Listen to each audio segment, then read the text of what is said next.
Welcome back to the Between the Headset podcast. I'm your host, Jalen Connor, the comedic voice of sports intelligence. Thanks for tuning in today. And I'm here with another special guest. Introduce yourself, brother. Justin Bailey, me and Sis, we go back down Frostburg days, hooping. Yes, sir. It's a pleasure to be here, you know what I'm saying? I'm proud of what my man's doing. I'm glad to be a part of it. Appreciate it. And ironically, you know what I'm saying, I got on my Frostburg merchandise today. Frostburg merchandise, trying to make him feel like he at home. But y'all know I'm here to talk about one thing. What's been going on in the NBA recently? And there's a lot of series that got deep in their bag, and it's something that wasn't even worth talking about. But the first one of the night that I think we're going to get started with is the Los Angeles Lakers versus the Timberwolves, in which we know the Minnesota Timberwolves was able to get them out of there. And what was it, 5? How many games were you saying the Lakers were going to win today? 5. You start, man. I mean, it's really what I like, man. It's like this playoffs is really showing like just the passing of the guard. It's a lot of young, hungry guys like Ant, Halliburton, all around the league where it's kind of like they kind of taking that mantle from Bron. They trying to take that mantle from Steph. They trying to take it from KD. So that series was really just like reminiscent of that. I feel like.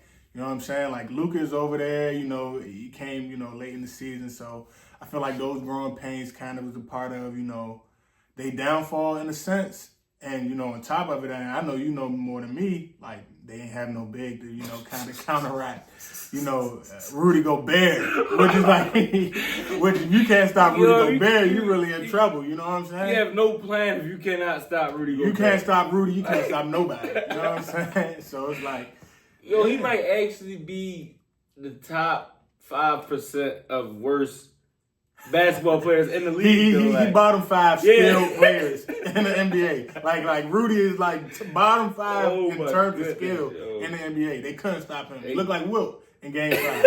So it's like, I mean, that's going to do you in. You know the nigga really look like Wilt. I mean, so, yeah, of course, my biggest takeaway is exactly where he just was, stomping on the fact that JJ Redick, how do we not? We had 2 to 3 healthy bigs sitting right there on the bench. Yeah. Jackson Hayes, he even played Max Kleber. I don't know what that was. That was kind of freaky. I ain't gonna lie, but it was kind of freaky. But they flirting or something. I don't know what's going on, man. But we had a few healthy bigs that just sat the bench for the last 1.5 games. And it clearly wasn't working. It was just completely no plan. Outside of Rudy Gobert scoring in the paint, it wasn't nothing to stop one of the best slashers in the league. Even though we tried to, set a few walls up, it's like you have no big. I just got to get past him, and I'm going to score. And, that's what elite players do. So, yeah, I guess everybody was saying it all year long. AD was saying it all year long. We need a center. And yeah, it just came back to bite us in the ass, bro. So that's all that was, man. It makes you wonder though, like, the off season here, he didn't play Jackson Hayes. I know that ain't feel good for Jackson. You could kind of see his reaction. They keep paying it to him like he looks sick, so he gonna stay right there. Like, they tried to move Connect. There's gonna be some type of package, get a big in there. That's definitely what they need for sure. And that was such a slap in the face of Jackson because that stretch where we that winning streak we went on during the regular season. He was hooping. He played his role. Throw the lob, get a couple blocks. But, hey, man, I guess it just wasn't enough for him to go and guard Rudy Gobert. I don't know. I really don't know. And as far as the Lakers' offensive productivity, y'all know what I'm going to say, man. Luka Doncic, I don't like him. I never liked Luka Doncic. I've been saying Shai Gilgeous-Alexander is better than Luka Doncic for I don't know how long now, but his philosophy is just not winning basketball. You can't play like that. It's like he one of the most. You gotta respect him as one of the most skilled offensive players. But in the same sense, like I've been saying it for a little while too, because the comparison to him and Tatum come up a lot, especially with last finals. I'm like, you can't pair a star next to Luka, bro. It's like, and then even with the fit with Bron, I'm like, Bron don't need the ball at this point in his career, but it's like, when they get down to that nitty gritty, you want the ball in Bron's hand. Yeah. But like Luka is just so ball dominant, and I mean, like he got to be, because if he don't got the ball in his hand, he's not good off ball, and then he's not going to defend. So it's like, what else is he going to do if he don't got the ball in his hand? You know how bad that is? It's terrible. It's like, but it's like that's the horrible. dilemma. Like, you know, they get on Nico Harrison for you know the trade, and I would say it was terrible because he ain't get no assets back. Like you could have fleeced, you could have got several firsts, you could have got, you know, some good young pieces back in return. He didn't get nothing in return outside of, you know, AD and Max Christie, which I think makeup wise, especially looking at these playoffs, you know, two big lineups that's everybody that really advanced. They running these two big lineups, so it's like I see his vision. It's just he didn't get no value back, and that was my only knock on it. But in terms of Lucas, like you said it, you're not gonna win if he's your best player because he's just not gonna defend. He a low effort player, and you really at his mercy. You gotta play at his pace. You have to. Like you gotta play at his pace. So like, to. only thing you could do is build around him in terms of like you gotta put shooters around him. You gotta put defenders around him because he's not gonna guard. If he was in OKC, I think they. If he's in OKC, I think they have a chance of winning. It'd be better. It'd be better for him because you got Alex Caruso, you got Lou Dortz, you got, you know, J-Dubs, you got two bigs that, you know, he could throw the lob to, or I mean, so it's really like I think Luka's success is really gonna be predicated upon the situation he in. Like right now the Lakers is like that's Bron's show. Like you even heard Rob Pelinka allude to, he's like, look, Bron got an expectation for the quality of roster we're gonna have. Right. Like you gotta build a team for what Bron need for the back end of his career. And I feel like that's why Luka came in to kind of like relieve that usage off Bron. And you know, he's 40, bro. See, but also I just feel like that was one of them once in a lifetime opportunity. I don't even think there was no real thought or plan pre-finalization of the trade. The Luka trade, right? Yeah, I don't think there was any thought to even how they would make it work until, of course, after he got there and like, all right, now we have to come up with something. But that's a post-Bron move. Yeah, like exactly. Once Bron gone, now I got Luka in place and I can build around Luka. But like in terms of like fit right now, I don't think it was much thought. I don't think so. But we see how that went. And of course the Lakers were still great contenders. I'm a Lakers guy, so I really thought we had a real chance, but those two factors we just really hit on, the Luka's lack of effort, period, on the offensive and defense. Because even if you got to cut or something, you know, his lack of effort mixed with the no big is not winning basketball. And the young Timberwolves were able to take advantage of that. But moving on, my second favorite series out of them all, the Warriors-Rockets came down to Game 7. Did you expect that? No, I'm gonna be honest. Like, you know, going into the playoffs, you know, the Warriors was rolling, and I mean, like, I'm a Celtics fan, so I love Ime. Like, I love what he, like, you know, how the philosophy he built. Like, he even did it with Boston. He kind of developed that team, and a lot of the role players on that team, I would have to attribute to the way that Ime was coaching. So, like, I thought that it'd be a fiery series. I thought that, you know, I didn't think they'd go out there and get swept, but 7, I wasn't expecting. No, I thought Steph, Jimmy, Draymond was going there, punk them, and roll through them. Yeah. Well, 7 for me, that's kind of how I seen the series going in like a fantasy world, like in a world that everything, two sides collide and they just, you know what I'm saying, make sandwiches. Because what I've seen with this young Rockets team is a lot of energy. A team that if they can't outscore you, they're not going to let you outscore them easily. Like, even if they go out that bitch pushing niggas around, you know what I'm saying? Yeah. Elbowing niggas. Brooks, you know what I'm saying? Exactly. With the youth compared to the, you know, grace of wisdom, of course, you know, the wisdom always going to come out on top, but they're going to push you to that last little bit that you have, and to where you have to bring out that championship DNA. You know what I'm saying? I was listening to, ironically, Kendrick Perkins. I can't really stand him, but like he really made a valid point. He like, if you watch it, like, you know, Steph always, you know, they run them off screen. They saying he running like 2 miles a game, but it's like they really making him run up mountains. Like, they bumping him the whole time. Like, you know, he had the thumb injury. Dylan Brooks purposely slapping the hand. Like, that's crazy. They was giving him hell the whole shit. They made it tough for Steph, but like, it's Steph at the end of the day. Yeah. And then he got 2, not only 1, because, you know, in the past, you know, he had Clay, but he had that junkyard dog with Draymond. But He got two of them now. Pit bulls. Jimmy is a Like, pit. ain't that what you say? You know what I'm saying? It's two pit bulls, but like rabid pit bulls. Like they gonna protect Steph. So it's like they like. But what I would say in that series, the trend I noticed is the Rockets like to run. So like the Warriors really like they big bro them in a sense where it's like, all right, y'all want to push this pace, but we on the older side of the game. Right, we got Jimmy, right. we got Draymond, we got Steph. We're not trying to run with y'all.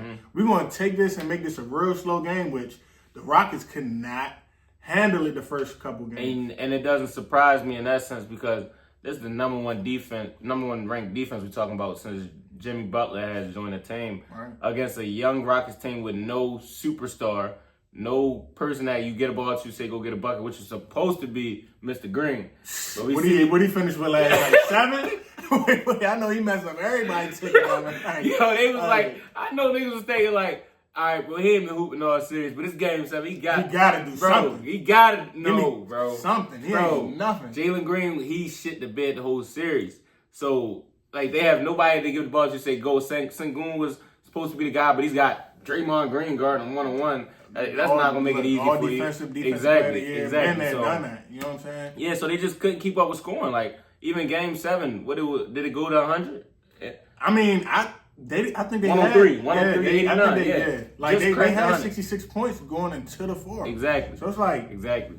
But what I will say, Amen kind of came alive. I would say like that's another team that got some decisions to make this offseason. Like, are you about to keep Jalen Green here and try to keep wait for him to develop, or is it like is it time to hand those reins to Sengun or Amen, even Amen, because you know what he's going to do, first of all. Him and his brother going to So where do you play Amen?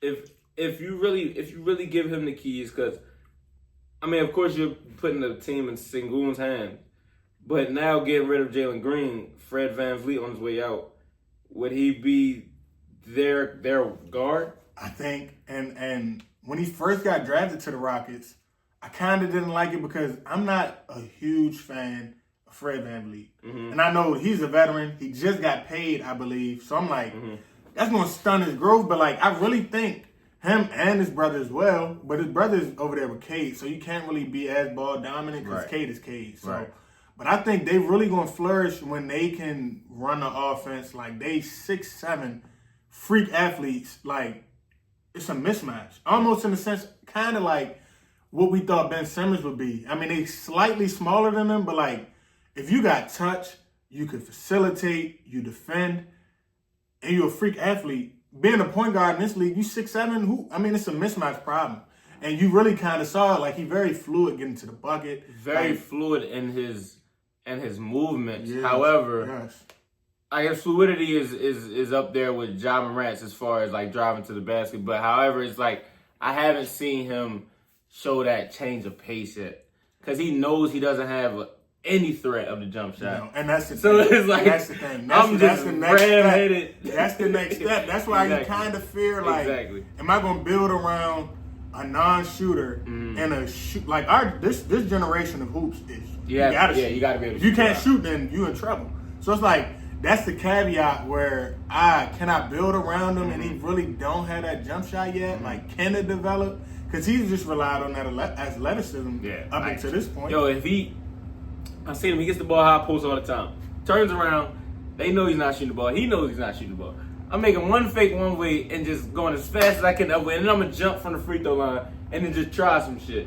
And a lot of the times it works. It works. It's just a freak athlete. But eventually, you're going to have to add to that bag. You're going to have to add that jump shot to kind of just diversify your game. Yeah, I agree. And I can see him being like I compare him to Ja Morant a lot, but I can see him being a Ja Morant type of facilitator, engine starter for offense. Yes. I really hate that brand of basketball nowadays, of which it's really for mostly players with no jumper. Right. But trying to go get a paint touch every time before you get the offense going. It's the Luka Doncic type of game. Yeah.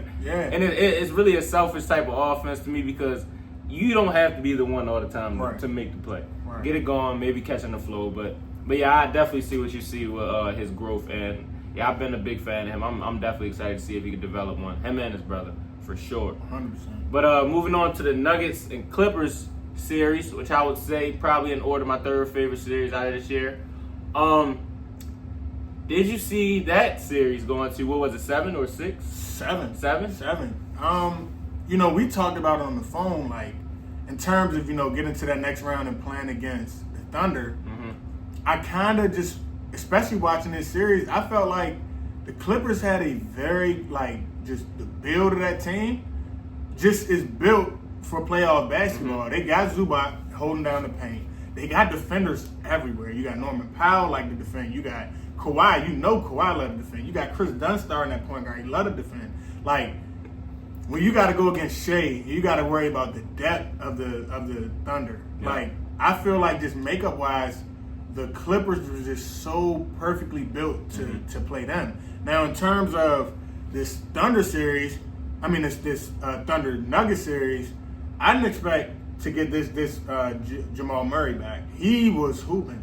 I didn't expect to get him back this early. Yeah, this early. Like, early. I know that playoff, Yeah. Playoff, like, riser thing is a thing for the guys like him, Jimmy Butler, but, like, we haven't seen him hooping like this in a while. But that last series, he was on one. Yeah, I see Jamal Murray. I hate him, bro. It's either 0 or 100 with him. 100%. And once he makes a shot, he really gets into the mode where it's like he not only gets to a spot every time, but he's gonna make. If he gets to that spot, it's good. Like, he gets in one of them type Kawhi Leonard flow states, and it's like, yo, what? And it's with both of them. They both want to just turn on the playoffs. And it's like, y'all are so dominant with y'all shot making ability and efficiency. That it's like, what? Is it just a lack of care? You think it's a lack of care with the guys like Murray and Leonard? This, I think, and this is something that Adam Silver really got to start looking at. 82 games is a lot. Mm-hmm. Like, Kawhi, he been on, the load management, all that. Like, he been on that since San Antonio. So I know Kawhi of now. Like, he didn't play in the Olympics this summer. You know what I'm saying? Like, he missed a large chunk of the season. It's like, I know he don't want to sit here and play 82 games. So, like, I get the playoff rise thing. It kind of, like, I hate it. Like, I hated it with Jimmy in Miami. Like, I'm a Boston fan. He gets in the playoffs. He looks like prime Jordan. Yep. And in the regular season, he averaged 16, 17, letting Bam and Tyler Hero get off. I mean, go to 25 triple. You know what I'm saying? You making your money in the playoffs. You trying to win your championship. So you got to respect it in a sense. But I like when we talking about ranking players, in the top 10, top 20, like, that's going to come into those conversations for me. Like, I can't 100%. Put you up here if you only going to give me, top of the line productivity at one point of the year. And I'm glad you hit on that too, because I love, as much as I love Kawhi because of how good he is, I cannot really respect him to the point that he needs to be respected, honestly. Because, bro, his caliber of a player is up there with Kevin Durant. 100%. You feel me? LeBron at his prime, he's up there. One of the best two-ways, probably ever. And it's like, when we talk about putting him in this conversation, yes, he got his ring, he got a few of them, but it's like, bro, you're playing for 20% of the season. As much as it is the most important part of the season, it's like, what do I say about the other 82 games? Right. Like, do I just be blind to it? Because I see that your stats went from 16 to 23. Right. So I can see that you were playing. So what's going on? But him, guys like James Harden. I think it's hard to win championships or even playoff series with players like James Harden as well, because his lack of effort at times, you can just tell that if he puts his best foot forward, then he can produce. And when he doesn't produce, it's like, it's hard. It hurt me so bad to watch how this series ended, because, like, if you ask me who is my favorite player, like, just ever, you love all that story. Like, you love the Jordans, like, but, like, we grow up on who we grew up on, bro. Like, James Harden, Rockets James Harden is my favorite NBA player that I ever got to watch. Like, so it's like, seeing him at this point in his career where he's like, you got to kind of sometimes win in spite of him. Like, and, they making memes of him on Twitter and Instagram. It's like, James Harden going to get you there. Like, he going to get you to the playoffs. But what happened from there is like, that's on you, my boy. Like, fuck, like. He said, I'll get y'all 30 like, balls look, I get y'all here. Like, I'm going to get y'all here. I might get y'all a little, because even in Game 6, he turned up. Exactly. So I'm like, Game 7, like, he going to shut everybody up. Like, because they started talking about that playoff Harden thing. Like, bro, like, he like historically, we talking about players like rise in the playoffs. Like as much as I hate to admit it, it's starting to look like the narrative that he falls in the playoffs is true. And it's crazy because in a lot of those games, if he just simply performs, they win. I think Harden should definitely have a ring right now because he's hindered. Not only has he lost a lot of series that he should have won, he's had bad performances in those series, like bad series. What was that one series? Who was they playing when they went historically cold? Like I think they missed like 30 consecutive threes. Was that Houston? He was on Houston, but I forgot who they played that series. But that just shows what we talking about. Like it's not like you going in here and you putting your best foot forward and your team losing. It's like, bro, like. Sometimes it's like they almost win it in spite of Harden. Yeah. And that's like that's like when we talking about legacy, when we talking about like, you know, ranking them in the top 5 shooting guards ever, like that's gonna be the conversation that come up.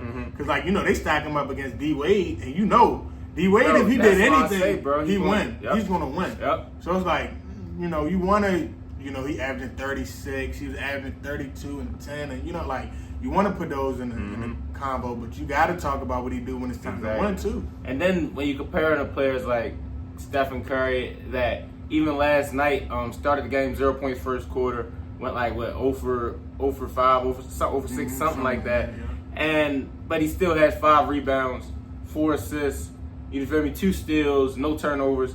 Like when Harden has an ugly game, it's ugly all around. Like, oh my God, it's ugly. Yo, he's not doing nothing. Like you said, you win in spite of him. He's taking away possessions. You know what I'm saying? Missing shots, bro. It's bad when he has a bad game, bro. So, and I want to sometimes blame that on just age and like he doesn't have it anymore. But when it comes to simple IQ, that I know he's one of the smartest players on the court. When he's just making bonehead plays, like, oh, we got strict with him. It gotta be an effort thing. You gotta ask, like, it gotta be an effort thing. Because I seen him game 6, and he cooking. Why can't he do this game? Like, he can't do it consistently no more in this point in his career. Yep. But moving on from the West, an interesting series from over East that I thought could go either way. The New York Knicks versus the Detroit Pistons. A battle of... They thought that bitch playing football. Yeah. like, the Lions versus... That was like some old school Knicks, old school Detroit, like... Boy, we knew it was going to be a lot of physicality in this series, man. We had, you know, we got Malik Beasley, John all series. We got Asar Thompson, highly regarded as maybe top 5 the on-ball defender in the league. We got the New York culture, Detroit culture. We got everything that we paid for, and of which... Another series that Jalen Brunson just simply showed why he's a lot better than a lot of other players in the league, man. When it comes down to that crunch time, man, you know the clutch player of the year, like, and what better way to show I'm the clutch player of the year out, like, more than just shaking Asar Thompson, who you just said one of the best on-ball defenders in the league, shake him out the frame for game essentially, like I mean, like when it's time to win. Some players just like they turn it on, and we saw that with Brunson. Like, what I will say, Detroit is here. Like, you know, the coach. I agree. I would say he has to be in the running for Coach of the Year. I mean, like they've been a sleeping organization for who knows how long. They've been a laughing stock for who knows how long. Man, what? You seen Cade come on this year. You seen Asar, you know, take kind of like that next step, or where you at least gonna say like, I see where he's going. Like, you know, you had, like, you established that old school, like, rough-nosed Detroit Piston culture. Bro, and I tell you, I don't know how many more years Beasley has, but...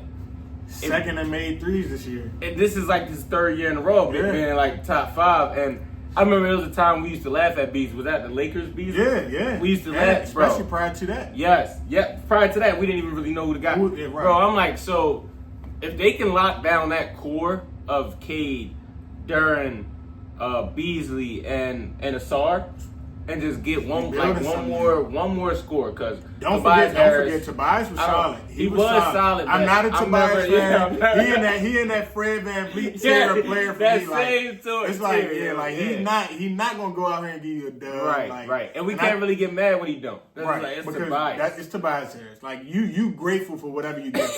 Like, you know what I'm saying? Like, I think he led them, ironically, like they were saying it earlier in the series. I think he was leading the Pistons in plus minus this season. Wow. It's like, it's because he's a baseline player. Yep. Like, he going to come give you what he going to give you. Yep. And sometimes he'll give you that extra step. He never really going to be, like, he never really going to hurt them. He never really going to lose them. Unless games. he's missing the shots that we know he can make. That, like, exactly. them little midi but it's touches. like, you know, they really, the core is the people that you name. Tobias is just like that bonus. Like, I'm a veteran. You know, he returned back to Detroit, you know, because he was there prior to the 76ers stint. So it's like, you take what you could get from Tobias. Yeah, I feel that. But if even, you know, keep him, let him go, whatever.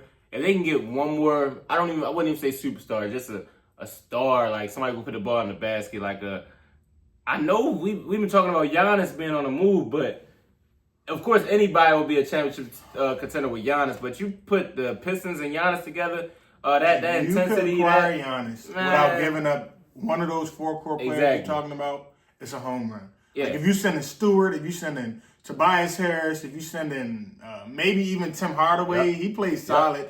And when he came up big in the playoffs, he definitely money. did. So it's like, but I mean, it's Giannis we talking about. If it's for a Giannis package, you're gonna have to do away with some of those pieces. Maybe it'd be hard to let go, but I think for a lot of these stars, I think like you said, you let go of anybody but that core, because I think that's the next step. You lost to the New York Knicks, who are probably top 3 team in the East. You got Boston, Cleveland, and then maybe Orlando or the Knicks. You know what I'm saying? New York probably. Yeah. You know, so that's the next Orlando piece. They fighting with a lot of injury this year. But I do like them. A healthy Orlando team is definitely scary. Paulo's on his way, man. I need them to get some more TV time. And they have 2. Yeah, Franz. They have 2. Hey, they have 2 already. He don't get a lot of rap. Like, he don't get a lot of love, but he's a bucket. Bro, for the past maybe 2 months, they're both of their 20-plus points, probably the freest lock. I'm really taking Paulo for 30. Like, Franz for 25. Like, and that's gonna come back. Nobody else shoots the ball, bro, and they be hitting that bitch too. But Cole had that one little player performance. Cole but you know, you ain't up. expecting that from him. Yeah.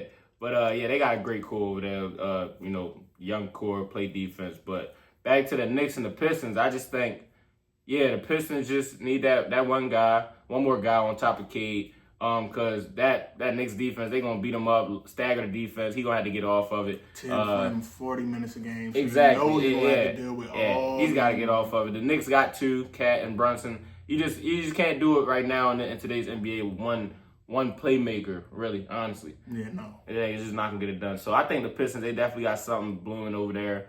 The Knicks, we'll talk about what they got coming up for them, but. Good series win for them. What else you got on that series? Nah, we can move on to the next. I'm really trying to get to who the Knicks got to play this series starting tonight. That's what I really want. It is tonight. It definitely is tonight. But last series that we're gonna recap on, Pacers versus Bucks, came down to another 7-game series. They stretched to 7. Really. Surprise. Giannis did it all himself, by the way. Damian Lillard, I don't know. Rest in peace, he got injured, so I mean, but we know he was shit in the bed before that, man. That's another, like, you know, we talking about the passing of the guard. It's like, Dame, 35. What is he, 35 right there? Achilles. That's what I'm saying. How much time do you got left? Yeah, what are we doing with Dame this offseason? What are we doing? Is Giannis on the move? Like, it's like, you know, you remember a couple years ago, it was talk that he's going to go to State. He went out, you know, they ended up giving him that bread. They ended up giving him all the pieces that he wanted. And then now we still, you know, back to square one. And, you know, you kind of saw the frustration at the end of that series, you know, when he got into it with Hallie. He got Hallie father. With who else was he grabbed the back of his neck? Benedict Madden. Yeah, he grabbed his head. Like, you know, we talking about the gorilla, one of the members, gorilla grabbed the back of his neck. I'm like, oh, Giannis? Like, you know, I don't know what was it. Was he trolling or something? Like, bro, I'm thinking the whole time it was cordial. He grabbed the back of his neck, like really, like he's like, bro, get off me, you know, like, bro, he's like Hallie father jawing at me head to head with him rapping. Hey, like, man, that's frustration. So that's something to monitor, you know, not getting away from the series, because I do want to talk about Indiana, because they surprised you. Like, you think they can keep up that pace against everyone, because we know the Bucks are a bottom tier defensive team. If you miss a shot against Indiana, the ball is gone. It's gone. They're not waiting for you. They're not walking the ball up the court. They play at such a fast pace where it's like, we talked about Houston. They want to play at that pace, but the thing is, they have a Halliburton to when you do slow them down, you got I would say borderline Steve Nash level facilitator to where, and you got Pascal Siakam, which he don't get a lot of love, but he's a champion too.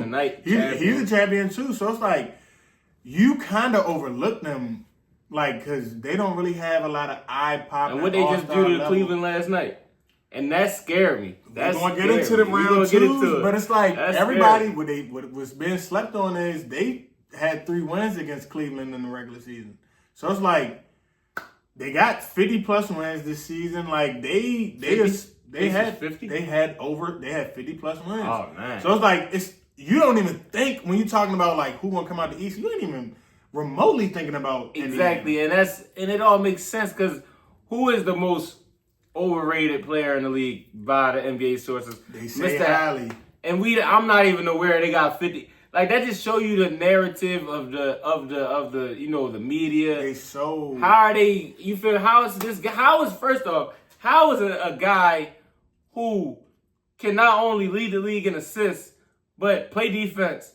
You know what I'm saying? Push the whole pace of the game. What is he over? What are we overrating him for? I don't even hear nobody talking about Holly. That's why that was so surprising for me to say. Most overrated in the league was Holly. What are we overrating? He's doing what a point guard needs to do. You close the game out. And what I love is he, when you see him, he a light-skinned, slender, he not imposing. He don't duck nobody. When Dame was out and, they getting into it with him, then Dame come back. Dame on the court because Dame you gonna see. He popping his shit to him. He what? Shit got bad. He hitting the game winner over Giannis. They was down 9 with 40 seconds left in overtime. Won the game. So it's he definitely did. They got that dog mentality. We not scared. And then Andrew Nemhard. We gotta talk. We gotta start talking about him too, because is he prepped for a breakout season? Because every time he's one of them guys. He has his moments, and everybody's like. Nemhard. You know what I'm saying? He ain't going to nobody slip. Nobody worry about Nemhard, but it's and then he go give you 17 again the next night. He remind me, or if we keep talking about putting players in tiers, he's in that Franz Wagner tier to me. It's bro, you're not thinking about him going out there and getting you 15 a night, or even consistently cooking. But bro, especially in the playoffs, when it's time to hit a big shot, he don't mind taking it. When it's time to guard, he don't mind taking 94 feet. Exactly. And that's the only reason I won't put him in that Wagner tier, because it's still surprising because you can see that a lot of the shots he takes are not really authorized. It's not really in the flow of the offense because they really try to go through Siakam, Halliburton, Miles Turner, pick and pop. But if you swing that bitch to Nemhard, he will go fuck the offense. Fuck the offense. The play stop everybody he waving people up and you're not expecting that from Andrew Nemhard. Yep, and then he go give you 14, 15. So I think if with him producing like that, Turner, being his good self, and Halliburton doing what he does, they could be a contender in the East. What they are missing is, I think, real shot makers. They don't really have any shot makers outside of Neesmith. Yeah, you know what I'm saying? Streaky. Who I will say, and he doesn't. I won't say underutilized because they so good and so well coached under Rick Carlisle. Mm-hmm. Where it's if he not out there, you got to kind of respect it because I respect Rick Carlisle. But Benedict Mathurin, if you need late shot clock, go get to a bucket. He got that in his game. But you could also tell, they don't run a lot of half-court, sets, essentially. Mm-hmm. And if they do that, you want the ball in Holly's hands because he knows how to create so well. Right. But, I feel like Benedict Mathurin is a player, if he was somewhere else, if he was in, a Charlotte with, LaMelo, it's not really a lot of expectation. It's not you just going out there and hooping. Yeah, you just going out there and hooping. He could go give you some 16, 17 points a game. It's just he's on. They are a very underrated, like, but deep team. Like they got a deep rotation over there. Really, they got. It's one of them systems. Yeah, no matter where you, it's like one of them systems. Like no matter what team you on, if you have players on the bench who are willing to come in and just give their 100%. I hit it, bro. It don't matter if they can make shots. He lay low. What? He ain't begging for the ball. Right, he like, right. You know, if I top and just run the floor. You know you're gonna get oops. Neesmith just run. If you catch on the swing and the defender bites you, I just drive. It's like it's not complicated. Nothing's complicated. And I feel like that's why they so good. It's really a lot of like under the radar, low, like I would say high character, low ego guys. Like you know what I'm saying? They all like. And teams like that is scary in the playoffs because they kind of remind you of that team in AAU where you overlook, like you say that probably like the all white team. Yep. You know, they not dunking in layup lines, they don't got no drip on, but it's like they're gonna go out there, they're gonna play how they play, they're gonna play together, and that's a dangerous team, especially in the playoffs. And I respect it even more than like a Knicks team because the Knicks gonna do it, but they gonna do it their way. They're gonna be a little rough with you. They're gonna rough you around, bro. The Pacers, and sometimes their softness can bite them in the ass, but because Neesmith will be the only one out there trying to fuck somebody up, but they do it legally. They play real basketball. They gonna guard you. They got Nembhard coming from Gonzaga, was it? Yeah, Gonzaga. Yeah, a two-way star, used to playing great basketball. Neesmith, like you said, nobody really knows their names. They just want to hoop. Right. They just want to hoop, and they do it the right way. So I can respect that, man. I respect that. But what we've been waiting for, man, let's get into the round 2 predictions, man. We still got 8 teams left. So here we go. We're working with the Thunder and the Nuggets in the West. The number 4 team, Thunder, take on the Denver Nuggets. And what you think? What's your predictions for the series? So many narratives in this series. And I think really over all the other ones. You got the battle of the MVP. Who gonna win MVP this year? Are they gonna give it to Jokic? Are they gonna give it back to Shea? Or, give it back to Jokic, or are they going to give it to Shea for his first one? On top of that, and it's very underrated of a narrative, but Russ is returning back to OKC. Yep. It's like, hey, and we're going to get into it later, one of your favorite playoff moments. Like, Russ, when it's time to win, he got a gear where he just turn up. He got the crowd pump. Like, so it's like, we saw the Thunder just dismantle the Grizzlies. Like they well rested. It was low difficulty. Like Shea didn't even have to get off. Like it was low diff.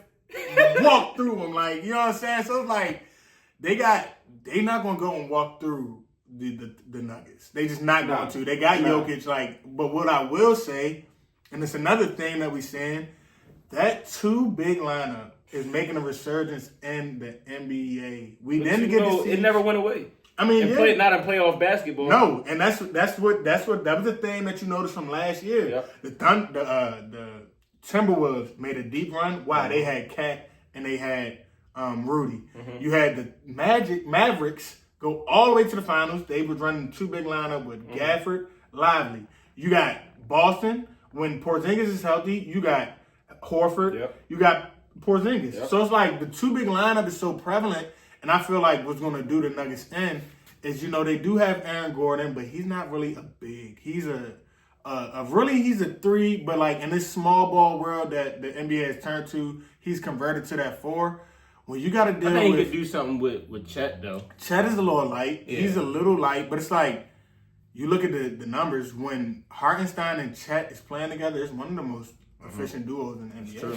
And it's very, you didn't get to see a lot of it because, Chet missed some time and Hartenstein missed some time. They didn't really get a chance to play a lot in the regular season, but in the playoffs, especially last series, it looked really lethal. Yeah. And, the Memphis, they really had 2 bigs, but really 1.5. Really 1, honestly, because both of them is like a half because Jaren Jackson don't want to be a big. And you can't play Edie. You can't play him extended minutes because he can't move. Right. So, it's, they had 2 bigs, but not very experienced. The Thunder were able to really, once you stretch that floor, bro, with Chet, his shooting ability is so good that you just have to respect it. And they're biting on pump fakes. He getting to the rim. And Isaiah Hartenstein being able to hit that shot from everywhere he catches it It's like, bro, He was that's on one of the 6 for most 6, yo, 7 I'm for telling 7, you, like, you that's know one what of the I'm most underrated things to have for a big who could just his touch is just immaculate. So it's like, where do you defend? Because you have Shea Gilgeous-Alexander on the ball. Where do you defend? Check and score where he catches it. J-Dub, another Come on under now. the radar. Like Come on I now. feel like, like he made an All-Star game this year, but it's like he don't get his flowers. He's another one that just don't get his flowers. He's like a two-way. souped up. He's like a souped up Andrew Nemhart. Yes, but like add yeah. 3 inches of height. You know what I'm saying? Exactly, He's 6'8". exactly. He defend. He getting buckets when you need him. He getting a quiet 20 every night. Like, and he's defending if you need him to, because it's crazy. They got Lou Dort, who you gonna put him on the next team. He just wants to defend. If you don't want to put him right there, you got like Kason Wallace come out. He want to defend. Aaron Wiggins coming there. Aaron Wiggins, Caruso don't even get minutes some nights. Like he championship pedigree. He gonna do all the dirty work. So it's like they a scary team. I don't see bad minutes from them either. Like they when so they come, deep. they so deep. It's like you don't see oftentimes where you got a team in the playoffs where if they really want to, they could play 11 guys every night. Mm-hmm. You know, in the playoffs, you like to kind of condense your lineup, really go with your 8, really 7 best guys. But like with them, I think that their superpower really is their depth. Mm-hmm. Like you can't, like I feel like you almost be selling yourself short or like hurting yourself if you don't use your depth. If you don't, you know what I'm saying? I agree. And even to add on for this series, the Nuggets, like you said, they got MVP candidate over there, in which I think Shea should bring it home, and he will bring it home because how recency bias goes. But I don't think no team in the West right now has enough for the Thunder because, like you said, not only the depth but the value of their starting lineup to begin with. You have a defensive player of the year on your team, probably one of the best stretch bigs in the game. As far as the definition of a stretch big, he can shoot the ball, do everything you want on the offense. .4 block, you know what I'm saying? Block shots. Starting point guard is the MVP. Your shooting guard, he averages 20. What else do you need? And then off the bench, like you said, it's productivity. So I think the Nuggets, they have that. Yes, they have depth, they have productivity.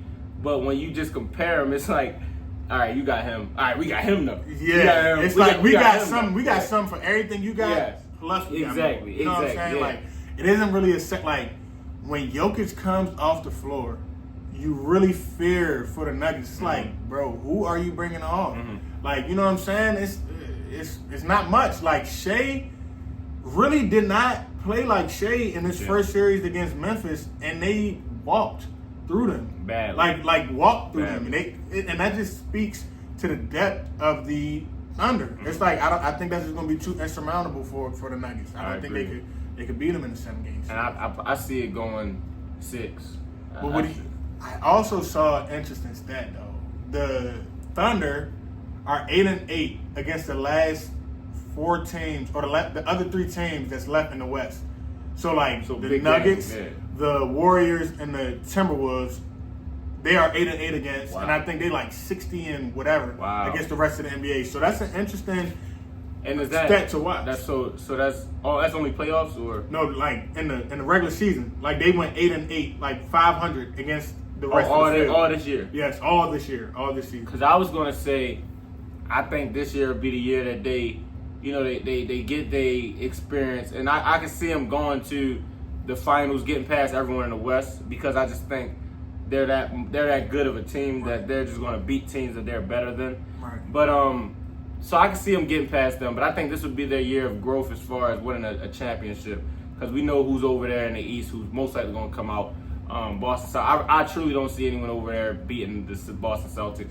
Moving on, another great series in the West. The Minnesota Timberwolves versus the Golden State Warriors. Man, is Ant going to knock off another one of them guys, man? Ant is trying to collect infinity stones right now. He's trying to go through the gauntlet. He got KD off the list. Man. He got Bron off the list. Now it's Steph, and I don't like it for the Warriors. And I say this because we just talked about it. They don't want to run. And they don't want to run because, one, they're not extremely deep, and 2, the best players on their team are the oldest players on their team. Like, you do got Pods, who's a little infusion of youth. They give Quentin Post minutes here and there. I love Gary Payton. Gary Payton, he really reminds me a lot of Alex Caruso. Like, he's not really going to go out here and give you 15, 20, but he's going to defend. He's going to do the dirty work. Like, Steve Kerr, and maybe it's a personal thing because I didn't really like how he did my boy during the Olympics, but I don't like how he handles his rotations a lot of the time. And right now, he got what I feel like is and this might be a hot take, I feel like Jonathan Kuminga is a superstar potential player. Like, he's a potential superstar that's just sitting there being wasted. Give me, compare him to a superstar you see today. Jonathan Kuminga, let's not forget, was top 2 in this class coming out. Mm-hmm. He did the G League Ignite route, which was, that was a newer, type of phenomenon. Like, he foregone college and went pro. So, like, it kind of makes people forget how highly touted he was. But, like, in terms of, we was talking about the Thompson twins. Kuminga is that level athleticism, that level defender, but also we talked about how the Thompson twins can't really shoot. Kuminga's been in Golden State. He showed improvement. He shoots the ball. Like, he's not. Yeah. I'm not going to act like he's a Klay Thompson. He's not a knockdown 40% shooter, but he could give you 35% for a season. And he's just been wasted, essentially. Like, he don't really get minutes. He don't really get played. And it makes you wonder why, because they playing guys like Pat Spencer. Like, you know what I'm saying? Like, random, like, what's the other guy? Gui Santos. Yeah, so it's not like we're trying to, we have Draymond, we're trying to divide. You playing anybody's over him. Right. Like, anybody's. Like, Gui Santos. Wow, so essentially, and I think that's a lot, bro. And like you hinted at Steve Kerr, but bro, coaching is big, yo. Like that's a lot. They don't understand that when they put somebody below somebody in their position, bro, you literally just knock me down. That messes with your psyche. Yeah, you just knock me down to 13. And when you think about just what the NBA is, everybody, and you talk about it kind of when we was going to college, like, coming into college, you coming from high school, everybody was the man where they came from. You know what I'm saying? But you come in and you already got to prepare your brain for, like, I'm about to go play with Steph. I got to take a step back. But, like, you got guys undrafted that's going over a guy that was the first round. He was the number 1 player. I want to say he was the number 1 player in his class. Like, he was that guy. He was up now, what does it do to your psyche where I can't even get minutes? I can't get on the floor. I'm not asking you to be the man. I've been the man my whole life, but I'm not even asking to be that. I already acknowledge I got to take that step back. I can't even get on the floor some nights. I may not be better than Draymond, but I am better than Pat Spencer. You know what I'm saying? I know I'm better than Pat Spencer. I might be better than Quentin Post, for real. You know what I'm saying? Like right now, of course, he's going to be better than Quentin Post, but right now, I still might be actually better and might be able to give you more than Quentin Post. And we don't know what goes on behind closed doors, in the practice and da-da-da, but I really can't convince myself to believe that Gui Santos, Pat Spencer, Quentin Post are giving you better production anywhere than Jonathan Kuminga could give you, because he's shown you flashes of what he could be if you give him the opportunity. I agree. And I think the Warriors going to need everything to win this series. 100%. As far as every bit of youth. And Ant is not going to play around with him one bit. He's not going to play around with him. And I kind of alluded to it in the conversation I was having earlier. The Warriors want to, Draymond and Jimmy, they want to bully you. They want to big bro you. You're not going to do that to nobody on Minnesota. True. That's true. Like, Jaden McDaniels, like, he a basket case. Like, he gets into the scuffles and the brawls. Like, Julius Randle, a junkyard dog. And you're not about to just go little bro him. He already got into it with the Draymond and all. Like, they don't fear nobody. They have no fear of nobody. I think that too big, because Randle, he's not really a big, but he's just big. I think that might give the Warriors a little bit of trouble. We've seen with Steven Adams. Steven Adams looked like damn near. Well, he looked like Bill Russell. That game 6, he gave them problems. Yeah, if Gobert looked like problems. If Steven Adams looked like Bill Russell, all that bitch blocking shit, grabbing everything. Who the starting center for the Warriors? Draymond. Like, that's what I'm saying. You threw Braun on Rudy Gobert game 5, and we saw how that. You know what I'm saying? And Draymond, obviously, has the defense. If anything, he gonna get in foul trouble though. You know what I'm saying? Like you know how Draymond. Because he's not only guarding Gobert. They're gonna drop. There's gonna be a lot of John in that series. Yep. Ant likes to go and talk his shit to you. Boy, he might collect another. You know what I'm saying? Like I think it really they in trouble in making light work of them because you kind of seen Golden State stumble into this second round. So it's like. I got some extra rest because I got my business done with the Lakers early. Like Ant, it's already the narrative that he might be the potential face of the league. So he already trying to get all the old heads out of there. Yo, it might be 5. They might treat him like gentlemen. Yo, they might treat him like gentlemen. They might treat him like gentlemen. They might treat him like gentlemen. Yo, that's my prediction for the series. That's Ant, like special number. What he got KD out there and they went to 7. Did they go early, right? He swept. Yeah, 4. Yeah, they got him out of there quick. Yep, got 4. And he drawing them the whole time. Yep. Like, get your ass out of here. Like, and the thing with the Timberwolves, bro, they're just the Rockets with that star that we said they need somebody to go get it because they're gonna have the defensive intensity. They got the guys that come and play defense. Dante, Nikhil, Jaden McDaniels. They probably got Naz Reid. He guards. Naz Reid. Former 6-man of the year. Anthony Edwards guards. Mike Conley, veteran. Like, you know what I'm saying? They got the guys. They got the depth over the They Warriors. got it. They got that dog mentality that I'm not scared of you. I'm going to kick you in your face if I got to. And this is a whole new Ant, bro. It's the threes. He led the league in threes. Yeah, that's what I'm saying. Yo, it's the threes. He already dunking on everybody. Lakers. We seen the Lakers, bro. I swear I watched the Lakers series. They was trying to guard the nigga. When the nigga is just it's Stephen Curry with a windmill. It's like, like you get in that mode. It's like. He can't. It might be murder she wrote. Yes, like you know what I'm saying? Yes, and I completely agree that they probably will win this series.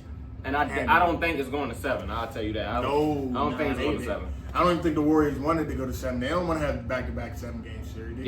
Yeah, I agree. And I think after this series, we're going to see that Ant is the face of the league. After you take down the big 3, it's like we got to give it to him, man. And as much as your guy Tatum, we gonna get there. Yeah, hey, look, but she should be. We gonna get there. We gonna get there. Speaking of Tatum, let's get right into it, man. The Boston Celtics, the number 2 team, going up against the number 3 New York Knicks, and of course, to me, the Celtics are a juggernaut. So I gave them the easy pass to the NBA Finals, but I'm allowed the man in green to steal the floor. I gotta look directly into the camera for this tape.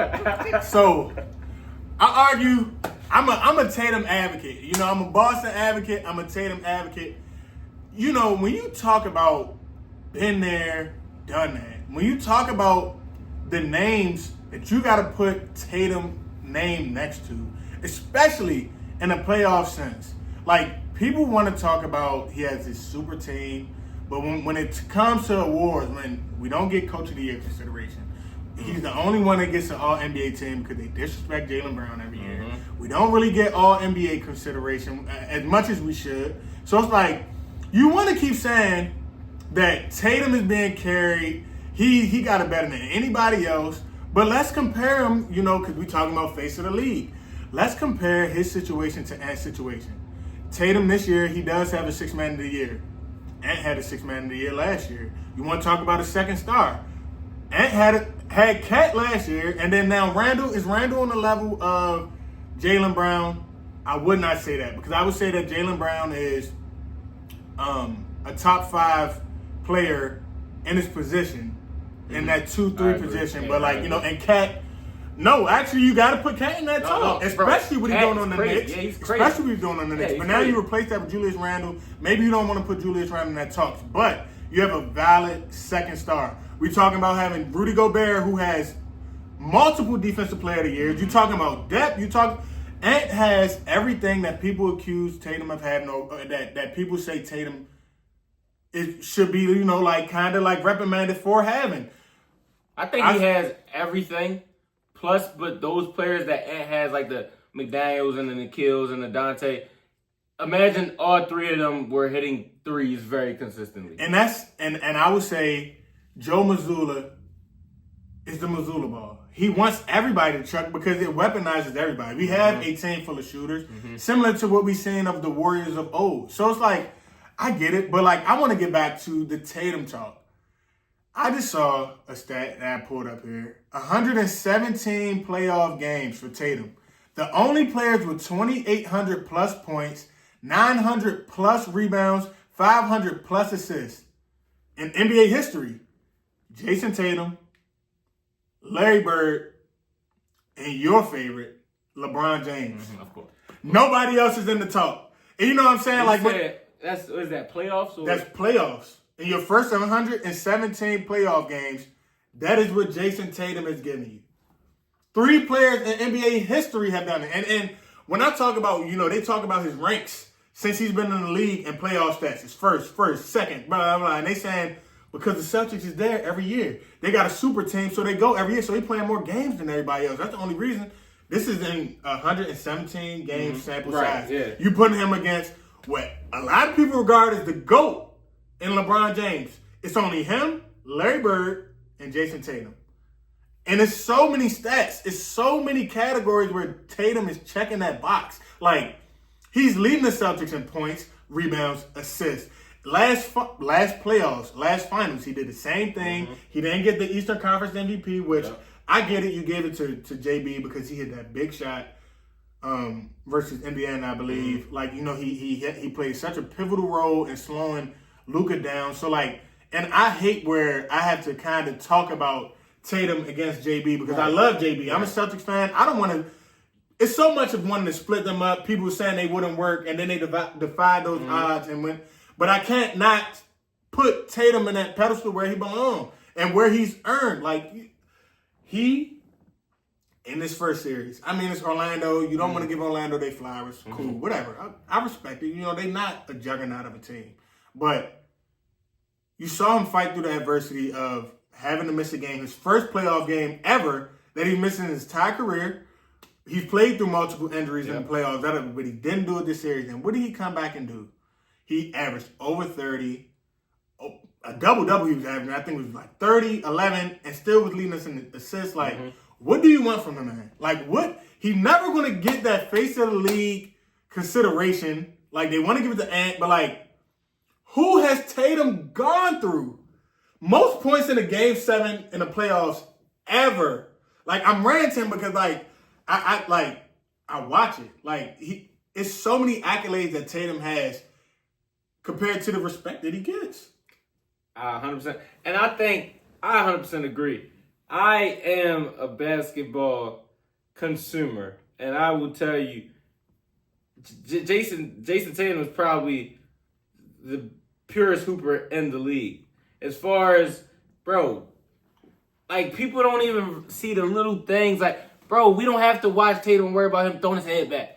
Foul baiting, bullshit. Foul bait. He's gonna guard clean. Like, he's gonna rebound. He's getting double teams. He's making the right thrown at him. They don't even remember. They don't even remember when Tatum wasn't making them passes though. They didn't see the development. You're not watching it. They didn't watch. You see young stars, and we talking about Ant. It was a point earlier this season where he like, bro, I'm frustrated. Like, bro, I want to go out there and score. They throwing double teams at me. I don't want to go out here and facilitate. I want to go, like, he want to score.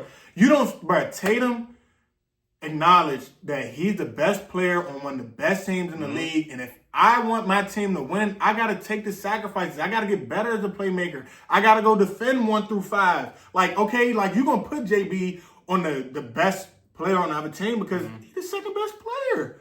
LeBron don't never got to worry about guarding the KDs and the nobody else best player on the other team. You don't do that with your best player. Yep. But, like, they reprimand Tatum for that. Like, JB was guarding Luka. Bro, JB wasn't getting triple team. Literally gets frowned upon for being the LeBron for the Celtics. I ain't gonna lie. Tatum is probably one of the closest players to LeBron James. We don't talk about it, we don't talk about it, bro. I just read off a stat where it is literally, if you exclude the only current player, the only other current player, right, is LeBron James that has the stats that Jason Tatum has over the last 117 playoff games. And I see it. It's not Ant. It's not Kevin Durant. It's not all these Jokic. It's not all these other players that people throwing in this I'm the face of the league conversation. It's Tatum and LeBron. Because do the Celtics, I don't even think the Celtics win a championship if Jaylen Brown is truly the best player on that team. I'm not going to go down the rabbit hole of disrespecting JB, but that's a great take. I love JB. I know no disrespect, but it's a fact. if you ask JB to do what Jason Tatum does for the Celtics, it won't happen. Right. Like, bro, it was talks of him not even having a left hand, which was a crazy ass narrative, like, come on, ridiculous narrative. But like, bro, that's the type of talk that people were talking about. But now it's like he better than Tatum. He the best player on the Celtics, really over Tatum.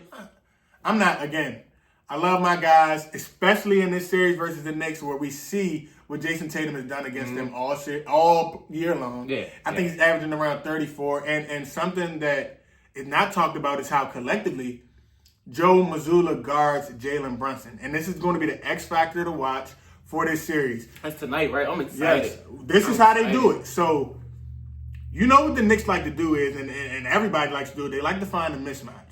Now, with the Celtics, when you have a lineup of Derek White, Drew Holiday, Jaylen Brown, Porzingis, and Tatum, or Al Horford, whoever you want to put in that lineup, this is what they do. They know that you want to get that switch with Brunson on the screens, or that he wants to foul bait. So one, they put Drew Holiday, traditionally, that's probably who we're going to see start out on him in this series. He's just hounding him. He hounding him without touching him. They almost borderline putting their hands behind their back because they don't want to touch Brunson because you know he's going to do that foul baiting shit. They don't allow that. I think Brunson is shooting, if you look at it, it's a metric. He's shooting less free throws against the Celtics than he is against any other team in the NBA. Okay. And numbers-wise, it's a drastic dip when he plays the Celtics. But another thing that they do, which I love, Josh Hart is in that lineup. We know how versatile he is. They put Porzingis on Josh Hart. Because when you get that switch on Brunson, I don't want Porzingis out there on Brunson. Right. So now you're going to throw, like, on Cat, they'll put, like, JB because I know that Cat's going to be the primary screener. Or I'll put JT on him. So, like, now Brunson's going to be guarded by JB or JT. Right. And when Josh Hart wants to set those screens, I know that Josh Hart is not a shooter. So what they're doing is they dropping Porzingis all the way back.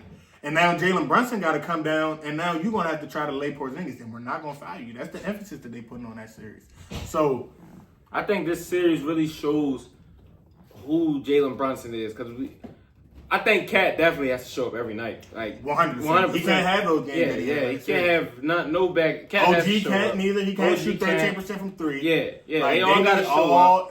Bridges got to step up. Yep. They need all hands on deck if they want to win the series. Because this is the best team in the league that you're playing. So that's by default. Everyone has to show up. But of course, the stars are going to have to shine. And I really think Jalen Brunson is one of them ones. I'm not gonna lie. I love. I think he's one of them ones, but it gets to a point where we even sing. I mean, did we really see it with LeBron? Like, where it's like it's too much stacked against you. Like, I might still get mine. Is JB gonna get his? Is what I'm really questioning. They snuck past the Pistons. I think every win, was a single digit win. Like, it really could be the Pistons that be looking at playing here. Like, so it's like, the Celtics ain't the Pistons, bro. Yeah. The Celtics are not the Pistons. That's true. And we talking about 6th man of the year, Peyton Pritchard. He had a very quiet series last series. He's going to wake up. Yeah, because I betted on him. I mean, he make me. He's going to wake up. You got Sam Hauser going to have that occasional game. Luke Cornett, and that's kind of like a revenge series for him because, then another narrative alert, Porzingis is back in New York in the playoffs. And I think he probably going to come out and drop 20 tonight. You know how he's going to act. They're in Boston, but... They're in Boston, but they got the Knicks in town. Yep. You know what time it is. I mean, I see the series going gentlemen's sweep. We're going to treat them like gentlemen. I'm going to give them... I really, honestly, truly feel like they're going to sneak a game in Boston somewhere, somehow. You know how y'all do. Crazy enough, historically good on the road this season. I think we was one game away from having the highest road winning percentage in the regular season this season. The Warriors that one year, I believe the 73-9 year had the best in league history, and we was one team under. So y'all the second best road team all time in history. And y'all was one of the best home teams all time. Well, I mean, it probably still are. Away games is home games too. Hey, it's a scary team to play against. Like I said, I don't see nobody dethrone y'all until one of them 5 stars get injured. I mean, health is going to be because Drew has been fighting health. And Porzingis, he could be here today and gone tomorrow. So, as long as we stay healthy, I really don't see a team threatening us. Really, honestly, And I'll leave it at that. Hey, man, we're going to get into this last series, which has already started as of last night, and which the Indiana Pacers, bro, they stole a game in Cleveland. They stole a game in Cleveland. Bro, I honestly thought, somebody told me last week too, bro, Pacers about to beat them. I said, bro, what are you talking, like, come on now. Cleveland just gave, who was that they gave the belt? Oh my goodness! First series, Miami. That's what. I'm like, yeah, the Pacers are better than Miami, but like Cleveland is actually that good. I'm thinking they convinced me, like, all right, they didn't play with the Heat. They here to play real ball. You feel me? And then they come out first game of the Pacers and just show me, we're not that good. I texted my man. He's a diehard Cleveland fan. You know, he been telling me that they the best team in the league, which rightfully so. You have the best record, so you know I gotta respect you. I told him. I'm like, hey, it's talks. They 3-1 against y'all. He like, well, that one game they won, all our starters was out, like Garland is out. It's talks that Mobley might miss some time in this series, that he's battling with a little injury. And who else was it? It was another one of their one. Oh, DeAndre Hunter, who was a big acquisition for them. Yeah. Might miss some time or might be playing a little hurt. A scary team. We talked about it, bro. They don't fear anybody. The Indiana Pacers they know that we're not supposed to be here. They know that nobody expecting us to win. And that was a scary factor for Minnesota versus the Lakers. And kept saying it. Everybody said Lakers in 5. Yeah. Nobody think we're supposed to win. They said even after they won a game in LA, everybody was like, well, it don't mean nothing because it's still supposed to be Lakers in 5. It's really no pressure. It's no pressure on me, and I had a momentum, and you're hobbling and you hurt, and what you kind of had to expose, with the exception of Ty Jerome last night, and Donovan Mitchell, obviously, who creates their own bucket on Cleveland? I mean, that's why I guess it's so important to have Garland. He got to get back, and he's fighting a toe injury. Like, they have no secondary creator. And I wouldn't think it would make this much of an impact because I don't really like Darius Garland's game all the way. It's kind of like a high school pat the rock, you feel me? Of course, he has great vision, yes. But I really don't like his play style in a sense. And it's kind of inconsistent to me, too, because we all know once you get to the highest level and your best shot is a floater, it's, you know what I'm saying? It's like, you gotta either be able to, like a Trae Young, be able to hit the. It's like you got Max Strus, you got you got it is Jared Allen. Like I like that Mobley is ascending. He's kind of getting there as a all-star level, like potential star caliber player. But it's like they're a well-rounded team that defends. I think that's exactly what they just are. And they do shoot. So it's like in a regular season that bodes well because one. You got good depth and you got solid role players, and then you do have a star in place where, if we do need a bucket, give it to Donnie Bravo. He's crazy. But at the same time, and it's a historic narrative, before they broke up that team with him and Rudy in Utah, they ain't never been to a conference finals. And this is their fate is resting on Donovan's shoulders. 100%. Like, we only going as far as you take us. Yeah, 100%. You know what I'm saying? Like, Garland going to be cool as a supplemental piece. Like, Allen going to be cool as a supplemental piece. Hunter going to be cool as a supplemental piece. Strus going to be cool. Ty Jerome going to be cool. Mobley going to be cool. But it's like, if we want to go this far, you got to finally get over that hump and get us there. And I think nobody on the Cavs is going to step out their body. No. They all are going to do what the only, I say, mystery on Cleveland is Ty Jerome. Ty Jerome. You don't know if he'll give you those nice ratings. Yeah, is he going to just knock down shots tonight? Is he going to get in the lane tonight? You know what I'm saying? But everybody's going to do what they do, and I think that's why you said they were so successful in the regular season.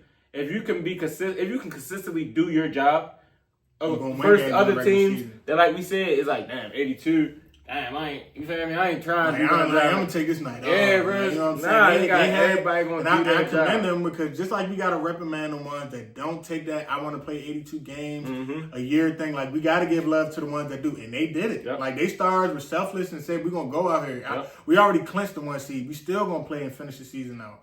But we talked about it, too. In the playoffs, we got a mismatch hunt.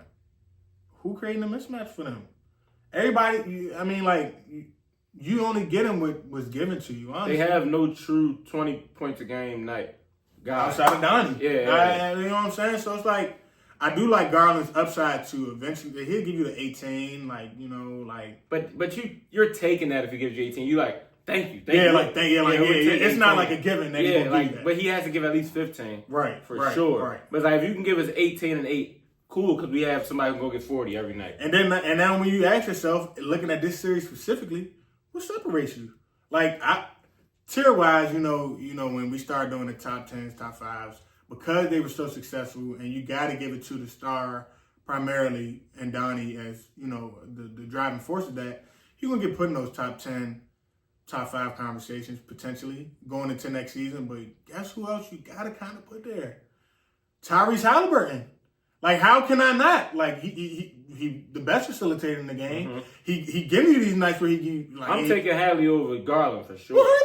100%. Like, and then now you got to start going, okay, your second best player versus their second best player. If you want to say Garland is the second best player, do you like him over Siakam? No. I mean, maybe you want to say Mobley over Siakam, but again, they both 2 all-star level players. So then now you got to go Miles Turner versus Garland, which again, I don't really think that Garland both here. They the same. As far as my FanDuel currency, neither of them getting it. And then and you go further than that, it's like I'm going Max Strus against Nembhard. And where we go, or Jared Allen against Nembhard. I mean, like, you know, from there it's a toss-up. Mm-hmm. It's a jump ball. Like, and that's why I feel like this is a series I could see going to 7. But they better get healthy, because if Indiana goes and wins that second game in Cleveland, we looking at still in the first game is already scary. We looking at gentlemen's watch if they win this next game. If you know what happens to the morale, and especially a team that hasn't been there and done it before. And you gotta go back to Indiana, and you gotta go back against a team low ego guys like we talked about. It's treating every night like it's the last one for sure. And I think the difference maker, like you said, I think it's definitely it's gonna come down to Hadley and Donovan Mitchell. And Donovan was 1 for 11 from 3 last night. Yep, but and I'm gonna get into this to finish the episode, but he is a guy. He's a guy. Can't take that away from him. He's a guy he's a guy. Can't take that away from him. Hadley, a lot of people think he's a guy. A lot of people think he's not a guy. He had some big moments in that last series. Exactly. Just gonna say that. So if he can get game winners over Giannis, like, I'm drawing that Dame, like, I don't fear y'all. Like, he's gotta come 20 and 8, or try to get 20 and 8 every game, because they need him to. They're playing, like you said, the best record or second best record in the East. Every night he's gonna be a dog. Every night. They gotta bring the every night. Every night, and I think from now on, Donovan Mitchell gonna show you. All right. I'm gotta lock in. Yeah, he got a narrative to prove for himself. Yep. So ultimately, I'm taking Cleveland. I mean, they already lost one. I'm taking Cleveland. It's got to go 7 now. 7 is what I'm looking at. I mean, it's got to go 7 now. I think it's a toss-up. I want to lean towards just only because of the health questions for Cleveland. I think I'm going to lean towards Indiana because they're healthy and they're hungry and they got the momentum. And we've seen it done before where the big dog just loses to somebody who's just playing good. I'd be highly surprised, man, but I definitely think it's possible. It's not out the realm of possibility for me. I feel like either OKC or Cleveland are going to get upset. I don't think it's going to be OKC just because of who they have to go through to get to the finals. I think that Cleveland just got a way tougher road, and it's not the time to not be healthy. And that maybe that's attributed to playing all 82 games. And you know, like, you hate to say it. You hate to say it. True. They clinched that one. And it wasn't a lot of resting of the stars. And now those same ones that all these win game streaks and shit like, bro, what are you doing going on 25-game win streak? What do we need that for? You already clinched. Yeah. You already clinched. It don't matter right now. It matter now. And that's funny because we both played ball before, bro. Like, the regular season, yes, the regular season, honestly, is more about self. Yeah. You like, bro, I'm trying to go out and kill this game. And I had an iffy game last night. Nobody is really thinking about the record. Bro, we're going to the playoffs. We lose to this team that we know we're better than. Cool, we'll see you on the playoffs. Right. What do you mean we'll see you on the playoffs? Right. They just beat y'all. Right. So it's like, it's really a psychology thing that the Cleveland Cavaliers, they just completely jumped the gun on. And like you said, you can't be mad at it. This is your job at the end of the day. I gotta respect you, but at the end of the day, it's biting you. Yeah. In your ass. Like, it's biting you. Yep, you got teams that's out here they literally turned the switch on. There's no switch. I think conserving and knowing we got 100% left to go takes you further than saying, well, we just going to give out 100 all the time, because that's not realistic. Right. And you know what I'm saying? Especially injuries, things like that. It's just not realistic. You're not going to always have your 100. So, like I said, ultimately, I think they do come out on top. And then we're left with Cleveland and Boston in the East. And then we're left with, we looking at, Cleveland and Boston for me. You like the Pacers in Boston. And Indiana was the only team really in that run last year to the finals that struck some fear in my heart. Okay. Because you had Nembhard acting like, I'm ready to be a star.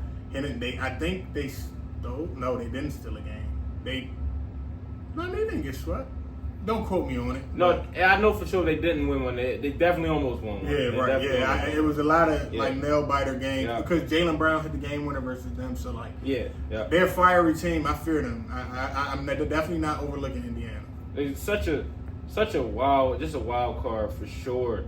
And like I said, the difference maker before we move on, Halliburton is when he's when he's on his team. Like, you can't go wrong with a Steve Nash as your point guard, bro. Because he don't need to take 50 shots a game. Like, when you're talking about people putting you on your slips, you like to go to somebody's star and say, bro, I know you're going to give me bare minimum 20.